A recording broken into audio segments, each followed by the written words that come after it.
that kind of tells you what ONR is about. So next slide. This is who we work with. Academia, industry, government labs. What's important today is industry, and specifically small business. And we're all about scientific discovery, or what we call science and technology. Next slide.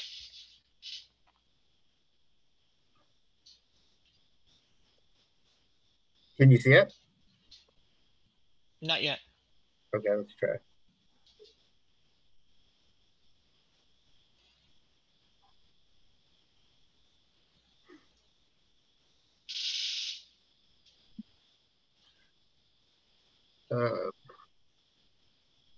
Yeah, I'm not sure. I don't think it's showing up for you. Okay. You want to try one more time from your end, or you think? I'll try again from my end. Sure. Otherwise, we could move just to Q&A, or you could talk through it without slides, and then we can move to Q&A. Okay.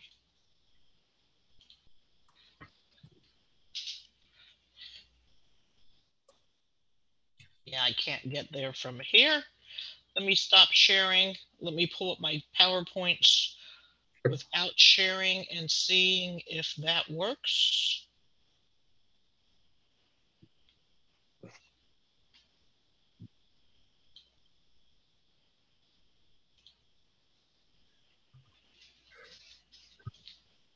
No, I've lost control.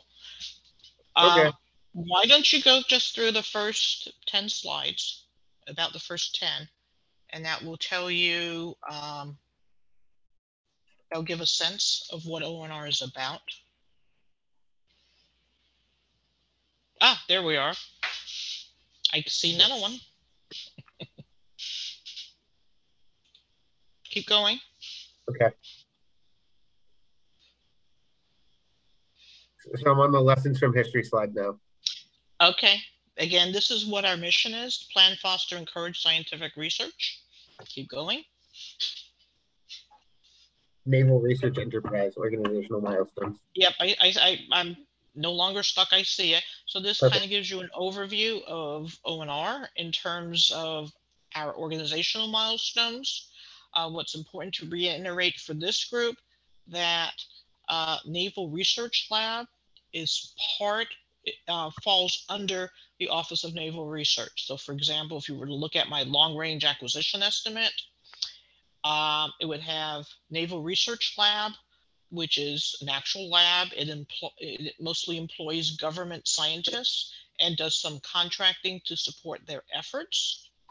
Whereas the Office of Naval Research, we're in an office building and we're totally about investing in research projects that support the naval enterprise.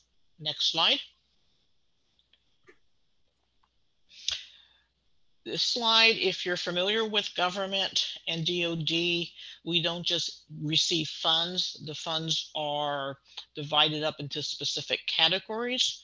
And if you look, this slide illustrates that about 75% of, actually, 85% of what we're doing is considered basic research, applied research, and advanced technology development. So we're at the very beginning of research. Keep going.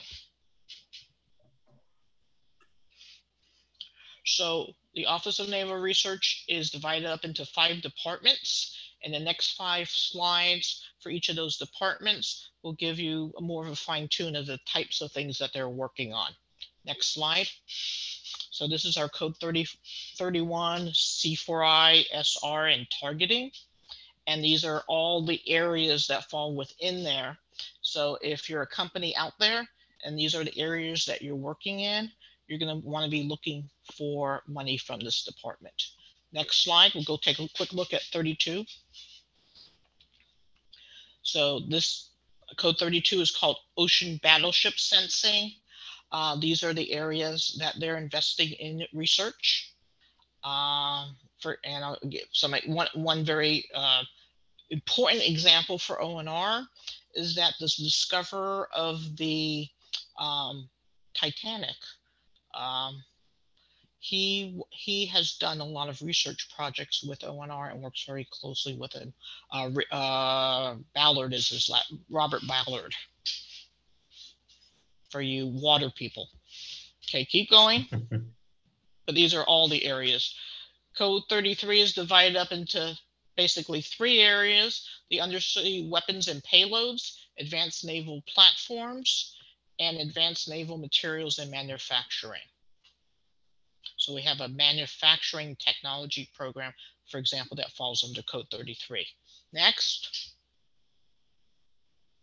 So Code 34, they're all about warfighter performance, and these are the different areas within warfighter performance that they're investing in. Next.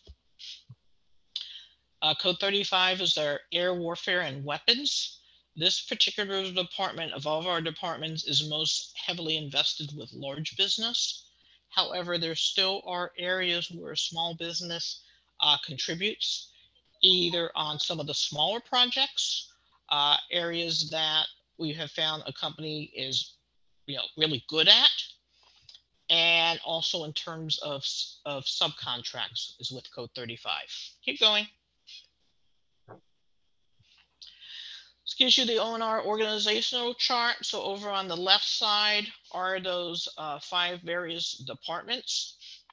NRL, which is the lab, is in the purple on the top right. The orange is mission support. The green is kind of our overhead categories. And we have a very new Chief of Naval Research who heads the Office of Naval Research. Next slide. So the acquisition strategy. We're going to be concentrating today on the science and technology contracts because of who I believe my audience is, unless you tell me I have it wrong. So we're investing in science and technology contracts and grants. We use a broad agency announcement, which can be processed, which can be found at the ONR funding opportunities link. And the specific areas of interest that go into more detail than that overview of the 5 departments, you can get to from the ONR Research Portfolio link. If you need any of this information, send me an email and I can send out the slide deck to you, and along with these links. The second part of our portfolio, go back one, is our support services. So if you're not interested in high-tech, new technology, most government agencies, commands have a series of support services contracts that you can find out more about from me and looking at our long-range acquisition estimate. Next slide. These are the top 5 NAICS code that ONR and NRL are investing in, and you can see that the first 2 is all about science and technology, and then it starts to get much smaller. You're still seeing NAICS 541712, even though it's kind of disappeared from the book on NAICS code, because we're still incrementally funding contracts that were started when that NAICS code still existed. Next slide. We did a poll from FPDS where the government puts in for all of its non-classified awards, contracts, and some very, very basic information about it. So we just, on this slide, I'm pulling some small business vendors that have received science and technology awards funds in this fiscal year, along with a very narrow description of what that contract was for, just to give you a sense of the diversity of the types of requirements that ONR is funding and some of the small businesses that are able to attract a contract from the Office of Naval Research. Next slide. If you're interested in our small business stats, here they are. The top set of circles is our performance from last year, And the bottom set of circles, 4 greens is a yellow, is how we're currently doing as of 2 weeks ago. So we still have to work on getting some hub zone. And we are through. I hope you've learned something or have gotten a little bit acquainted with the Office of Naval Research. And I'm now ready for whatever questions you have to throw at me. I said I'd go fast. No, that was pretty quick. It's impressive. Thank you. Not hypersonic, but pretty quick. We will share the slide later. Dasher? Yes. All right. So let's start. Cameras on. For the people who saw the audience, the presentation, let's go into some questions first. Ellen, tell a little bit about kind of your background and how'd you get to the Navy part. Send those out to your participants? Yes. Yeah, we will.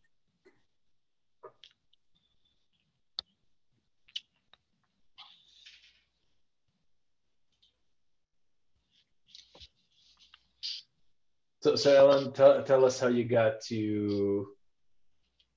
actually got to this part in the Navy. You're working for a good amount of time in contracting in the government as a whole.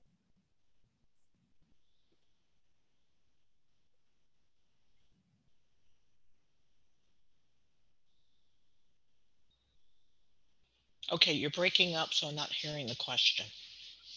But basically, can you give us a little bit about your background and what is your goal, your current role?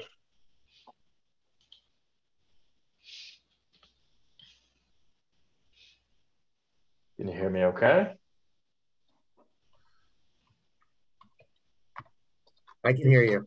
Okay, so I think you're asking me what my background is. So I've always worked in the DC area, a University of Virginia graduate. Mm-hmm. Okay, I started out working for Naval Air Systems. Yeah, I started out working at Naval Air Systems Command as a contract specialist. Mm-hmm. Okay, so I started out working for Naval Air Systems Command. I'm just going to quickly, in my mind, go through my resume. Okay, and then I transferred over to the Direct Reporting Program Manager for the Advanced Amphibious Assault Vehicle Program. That was a Marine Corps program that at the time they were trying to update the vehicle that is able to go on the ground and swim in the ocean, and try and make them be able to do that from 25 miles out. I was with that program for about 2 years. It didn't work what they were trying to do, but it was just fascinating being part of a program office. From there, I went to work for Marine Corps Systems Command and then Department of Energy, along with another Marine Corps entity called INL, Installation and Logistics. I did some policy there. And then I went to the Office of Naval Research and have pretty much have stayed here for the remainder of the last part of my career. I was in contracting at the Office of Naval Research as a contracting officer for about a dozen years.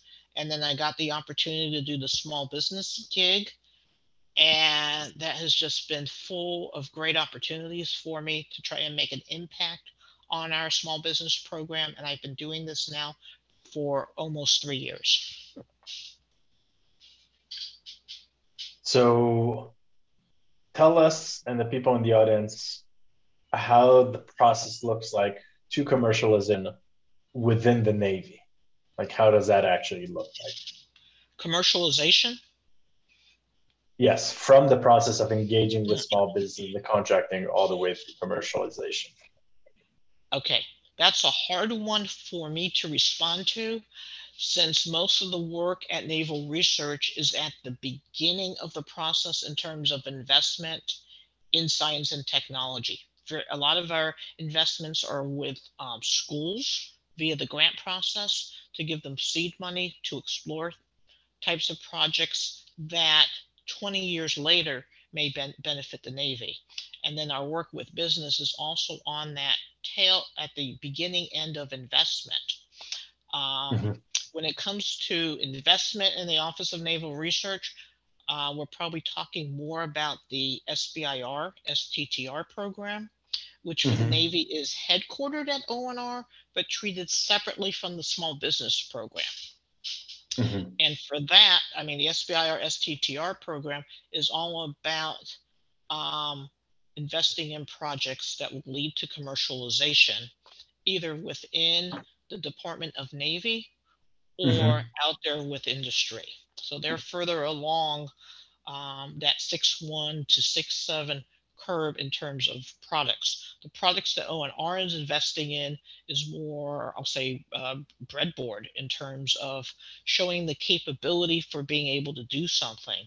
The Mm-hmm. other major Navy buying commands will take over from us and invest in the products that have something to do with what they're doing. For example, if we invest early in an airframe product and NAVAIR, Naval Air Systems Command, thinks that is something that's worthwhile, it will get transferred into their portfolio and they'll do the later investments to actually provide um, those products, which might be, a new drone or a new missile, Mm-hmm. to the Navy later on. I hope that answers your question.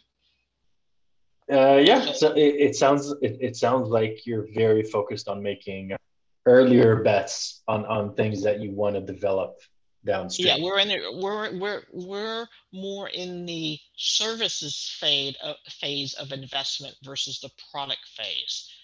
When we deliver a product, it's a breadboard. It isn't fully functional. It isn't ready to be put out there in the fleet because it hasn't gone through all the tests. And certainly, it's important that what the Navy finally delivers to its sailors and Marines, it has to be safe to use. At the point of time that we're getting our product, it hasn't gone through all that testing and that sort of investment yet.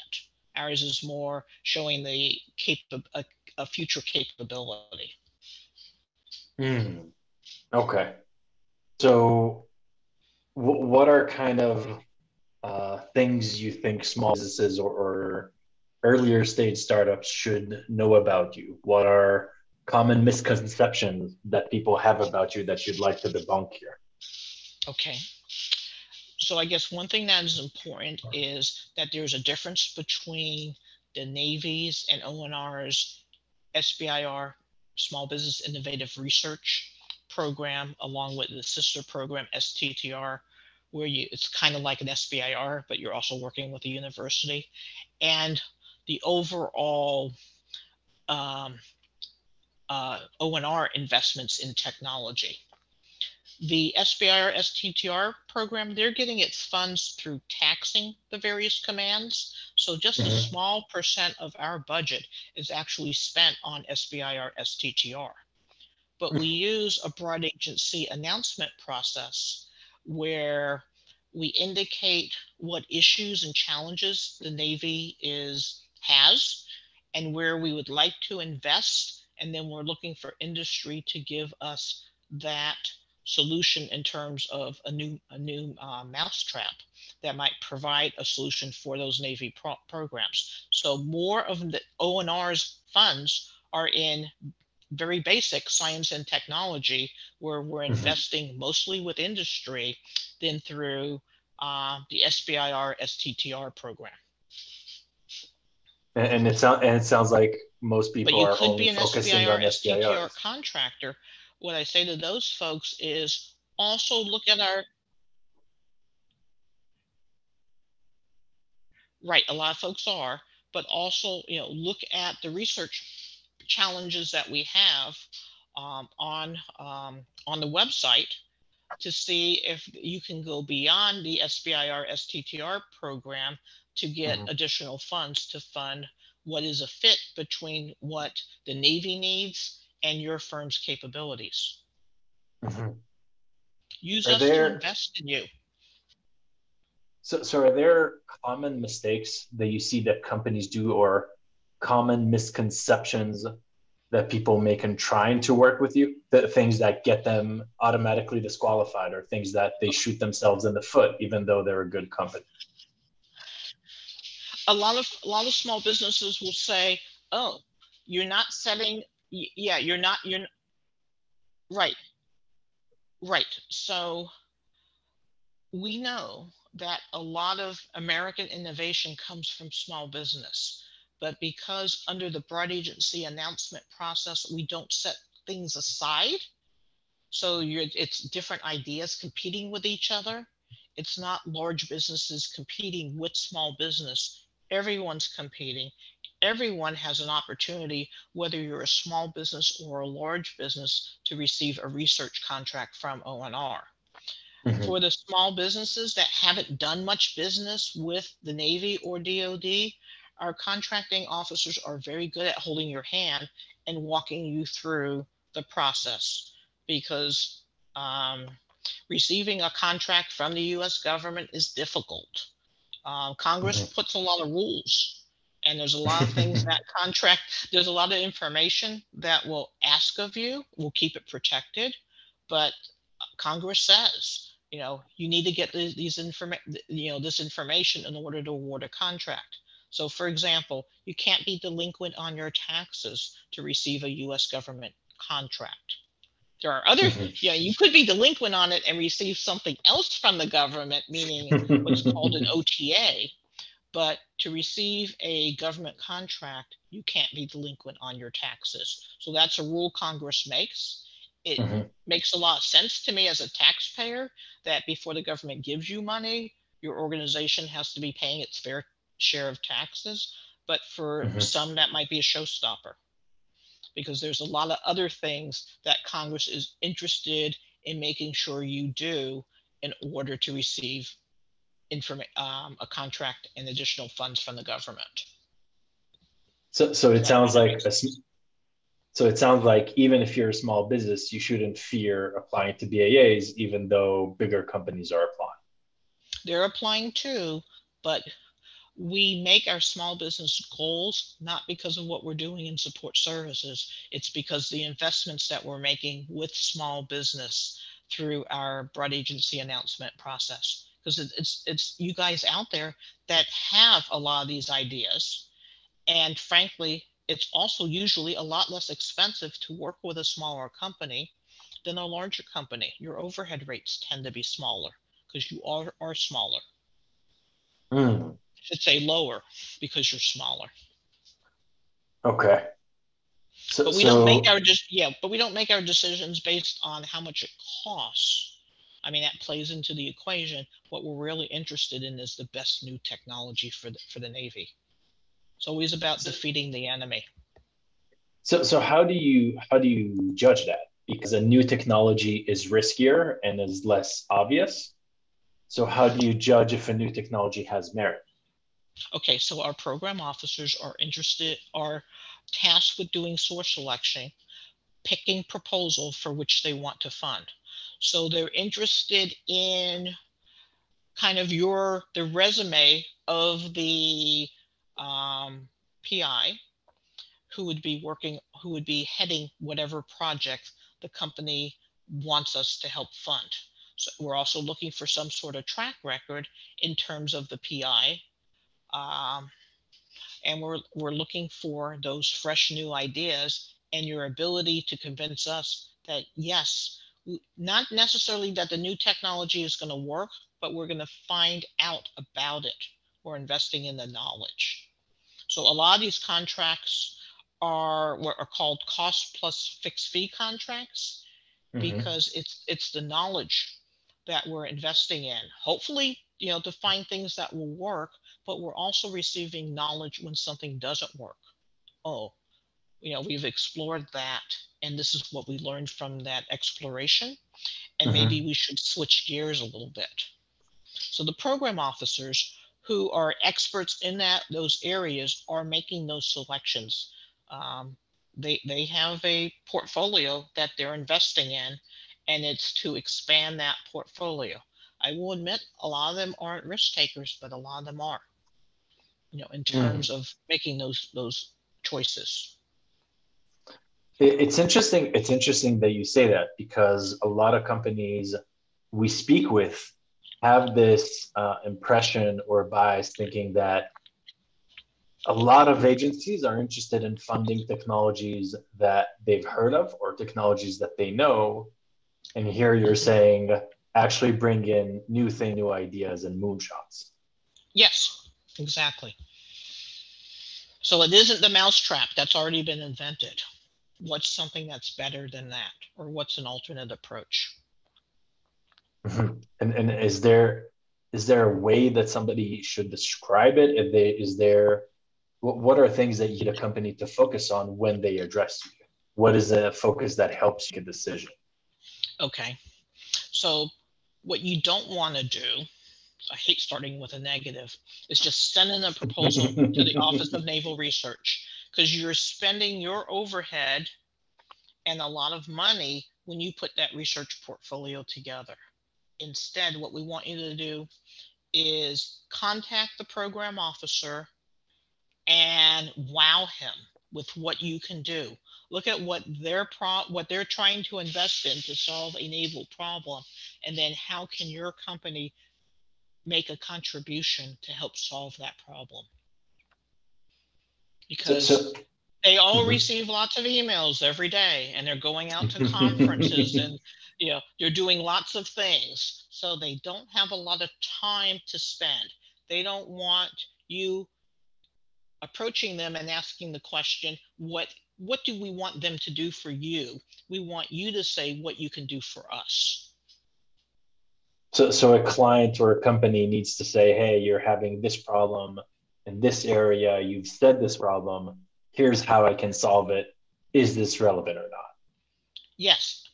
And that can be, you start off usually with an email, maybe a short white paper. And then if you've interested the program officer in your capability, they will then respond accordingly and helping you with those next steps of, this is great, please prepare a proposal, and they can start giving you some limiters there, so you're not, again, wasting your resources, in which time is part of your resources, to put together a viable proposal for ONR to consider. So have the conversation with our program officers. It's not like the other commands that will say, oh, we can't talk to you. We want to talk with you. But it has to be in a way that kind of solves the gap really quickly instead of beating around the bush. It has to be more direct. Right, because this is the industry that you're in. So what are the types of products or services you have that will help solve an existing Navy gap? We got the best Navy in the world. But to stay ahead, we have to stay ahead of our competitors. And we rely, the world has changed. It used to be that DoD led innovation, and there was a big budget for that, but it's now changed where instead we're investing with companies that lead innovation. Yeah. So what's a realistic, but before we move on to other kind of topics, what's a realistic That's timeline why a I company? call what we do an investment. We're seeking So knowledge for investment in the products of the future that will solve naval problems, which are very unique. We what's a forget that realistic? we're operating in an environment full of salt.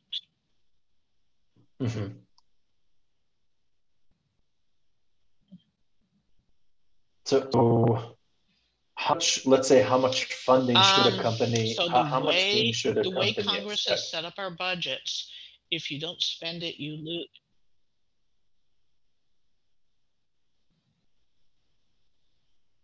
I'm trying to listen now instead of cutting you off. Say your full question. So what is realistic kind of funding parameters a company should expect, at least in the initial proposal? Well, it kind of depends on the problem you're solving. It depends on the program office's budget, and they'll share that with you. but we're talking hundreds of thousands of dollars to millions of dollars. Should you have the budget ready in mind, or is that back and forth I with the would say if officer? I was a small company, I would start small, and small for us is $1 million. But sometimes it could be as little as 250,000. We did a requirement last year that we encouraged small businesses to respond to the problem of putting robotics on naval ships. And we're working on now on issuing 4 what we call small contracts for $250,000 each to 4 different small business vendors. Some companies contacted me and said, "Ellen, this is a joke. 250,000 doesn't buy you anything." Well, what it bought was an entryway and the ability for ONR contracts to issue contracts fairly fast for the government because it was under something called the small business threshold of 250K. It was a start.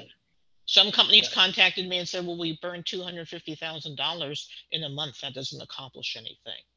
It all kind of depends, different circumstances. I see. So it helps. It's smaller, but it helps move things faster. At least get it a start, because that's why I selected that threshold. I'm trying to do something similar again this year, where we can try and put away some money to encourage small business, and we'll probably look at some projects at the $1 million to $2 million startup. I see. So usually after a company gets an initial phase or an initial award, then they move to a different department. Do you stay in contact with them? Or after they move, that's it, you let the other people handle them? Mostly I let other folks handle. My job is to try and figure out how to let small businesses know about what the ONR is doing and how to help them figure out where there's a fit. So even sometimes our program officers don't know what's happened with their initial investment in terms of following it 10 years down the road. It depends. It's always good to get good stories, though. Ellen, something that you did in year 1, look at where we are now in year 5. Oh, wow. But again, some of these investments are truly for the long term, and it may take 20 years of investments to get it in the sailor or the Marine's hands. We like sooner more than later, but it's a process. Are there pain points that you're aware for companies that you're trying to fix or in the process of fixing that companies should know? That's very interesting. Yesterday, I received an email from DoD asking for industry input on paying subcontractors faster. They realize that's a pain point for many DoD subcontractors, where the prime is getting paid very quickly, but they're holding off making payment to the subcontractors. And I was with a small business, and what was so important was cash flow. So are there things that we can do better to help small businesses? I'm talking about all DoD with cash flow. What can we do to ensure that the prime contractor is paying the subcontractor timely? And throughout my career, I've seen that change. This is the first to have DoD ask the question of industry. Usually DoD, I don't know, somehow decides what needs to be improved. And I've seen improvements throughout the time. When I first started out, I was told you just don't talk to subcontractors, period. And now there are devices that allow subcontractors to talk to the government contracting officer when there's a payment problem, so that government contracting officer can do something.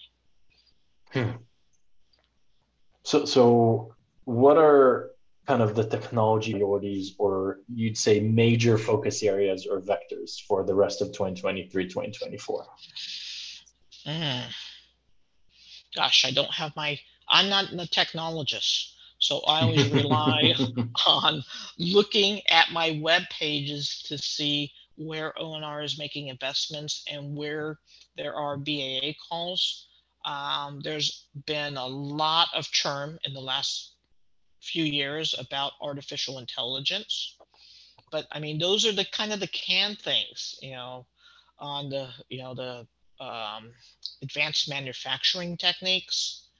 I would just encourage everyone to take a look at our web pages, because we talk about the things that we're interested in investing in.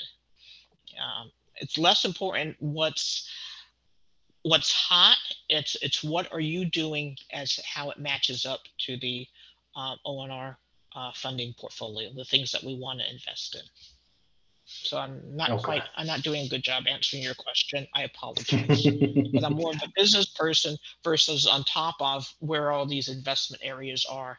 And unfortunately, with my frozen computer, I can't get there from here right now. I could rattle off a few things for you. Oh, we'll share the presentation later. Okay. Well, and again, when we went through each of the departments very quickly, they were highlighting the areas in which they're interested in. Right. Yes. So it sounds like you're very much expecting. And if anyone's having a yes. problem navigating, yes, I expect contractors to do their homework, but I will help contractors navigate our website to try and find that fit. Okay. The people need to do the research and come with the topics the Navy said they're looking for and what's the fit of the Navy. Right. I'm not going to say, oh, let me set up a meeting for you with this particular program officer. I don't want to get in the middle. I'm more of a business person. So I want the technologists making the pitch to go directly to the program officer who might be able to fund them. So where do you come in? If the company submits to the contracting officer, which part in the process do you take part in? Okay, at that point, there's a proposal in, and the program officer will do the source selection. And if they want to fund something, they're going to pass that to the ONR contracting officer. That's very different than traditional government contracting, where normally everything goes into the contracting officer and they're making a source selection decision. In our case, our program officers, our technologists, are deciding what industry, what companies they want to invest in. They then provide that research proposal to our contracting officers, who then contact the contractor and work with them on getting a contract out. So it's very different. My role at that point is, if it's a large business, to review the subcontracting plan, to see that is the company making a good effort to include small business in their plans. If you are already a small business, you don't do a small business subcontracting plan. I see. Does it change if a company submits multiple projects to multiple contracting officers, or would you recommend picking the thing that you're best at and focusing on one? I would recommend focusing on what you do best, but you certainly can send in multiple proposals. I just don't want you wasting your resources chasing down many things. Concentrate on what you do best. It's the same thing I tell my children. Concentrate on what you enjoy doing and what you do best. If you chase everything, you're a generalist. We want the best. We want to invest in the best. So your best chance is providing ONR your best versus everything. I mean, what you are in the end, everyone is competing for funding, right?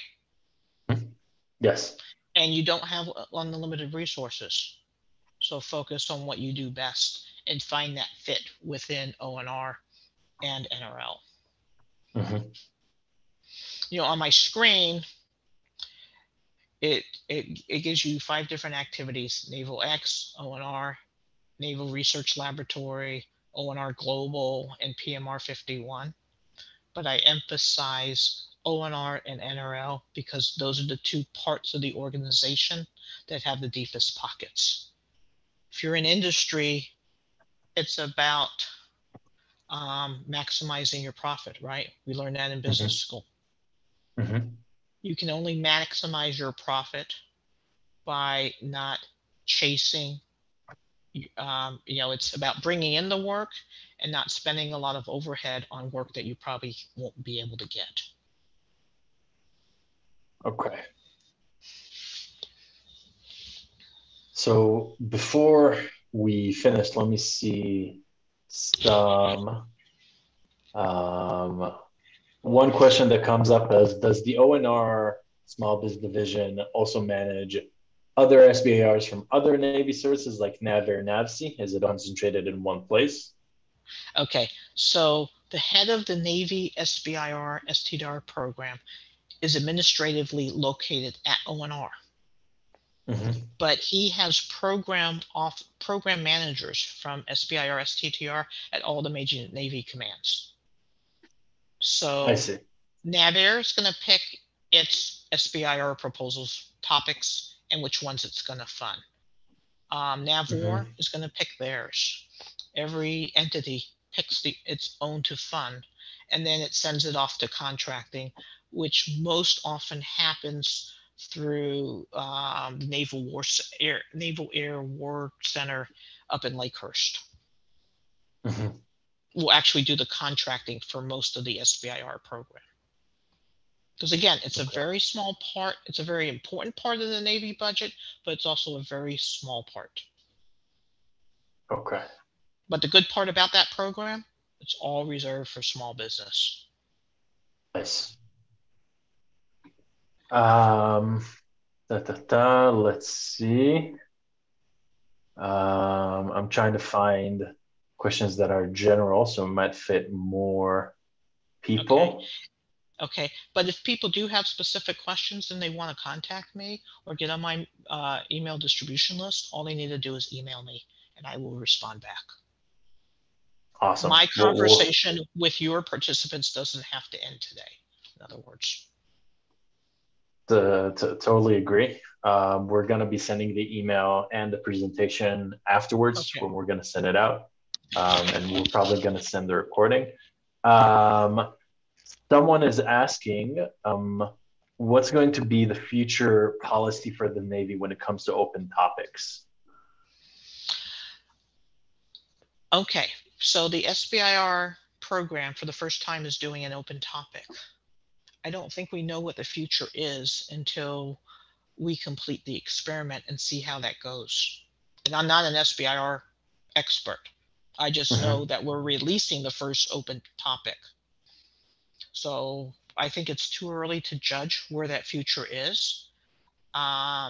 If you have something, go ahead and put it in now in terms of that, put in that proposal now within the SBIR program as part of that experiment. And you never even know how long an experiment's going to last. But usually when we start something, it usually stays. I see. My prediction will be we will continue to have open topics. Okay. All right. There's a bunch more questions, but again, or if your question wasn't addressed, feel free to reach out to Ellen and we'll share the email later. And I want to first thank Ellen. Thanks a lot for joining. Thanks for the presentation and answering all of my questions. Okay. And the people. Very welcome. It's fun.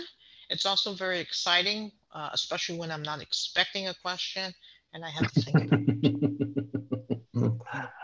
So thank you, everyone. Again, we'll be sending the recording and the presentation and the questions in the email later. Okay. Feel free to reach out to Ellen or reach out to us. Or if you're interested in also hearing about non-dilutive funding, feel free to reach out to me. And hope you have a great rest of the day. Thank you, everyone. And thank you, Ellen, again. Thank you. It was fun. Bye-bye. Bye.